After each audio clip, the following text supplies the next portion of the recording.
Hey, good morning, everybody. Welcome once again to 5 Minutes with Phil. We are on a Wednesday today, and I am so glad that you've joined me here. And today we're going to take a look at an interesting story here. It's a story that takes place in 1 Samuel chapter 15. And what you have is you have King Saul. He's the first king that the Israelites have ever had, that the Jewish people have ever had. And he was given some specific instructions from God through a prophet by the name of Samuel. And basically, King Saul disobeyed those commands. In all reality, and really this could be a whole series someday, but King Saul obeyed most of God's commands, but not all of them, which was interesting. And there's a point where King Saul is having this conversation with God's spokesperson, Samuel, and the king makes an interesting statement here that I think gives us a warning as to what we need to be careful of in our lives. Take a look at this. Here's what it says. It says, "Then Saul said to Samuel, I have sinned. I violated the Lord's command and your instructions." Now look at this next sentence. "I was afraid of the men, and so I gave in to them." Oh, wow. This is interesting, okay? The most powerful man in the nation, King Saul, was fearful of the opinions of other people. And that caused him to disobey the commands of the Lord. Now, here's the deal.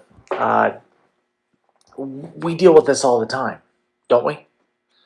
When I was youth pastor years ago now, many years ago now, we would call that peer pressure. You know, kids are being pressured from their friends and their fears, and so they give in. But I'll be honest with you, that doesn't change a whole lot. When we grow up, it just kind of looks a little bit different, but that fear, that concern is the same. I'm telling you, more than greed, more than really any other issue or device that the enemy uses, the enemy will often use the fear of the opinion of other people, us being consumed with what other people think, to dictate the decisions that we make, to dictate whether we do or do not, or to what extent we obey God's word. And that is something that we need to really, we need to crucify in our lives. We need to deal with this. Because oftentimes we're so afraid of what people think, we forget that what really matters is what God thinks. Now, on the flip side, I'm not saying that you need to be apathetic to people and just be a jerk, and you know, please, that's not what we're saying. But what we're saying is, whose opinion really matters? The opinions of man will play havoc with your life if you let it. What really matters is the opinion of God. Let's say when I preach a sermon, okay, you know what really matters to me?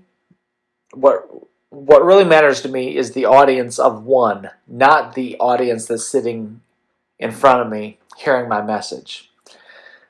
I want you to be challenged to live for, to do things for an audience of one, and that's God. Do not let the opinions of other people play havoc with your life. be consumed with the opinion of God. All right? God bless you. That's all the time I've got. I'll talk to you again later. Lord willing, we'll see you. Bye-bye.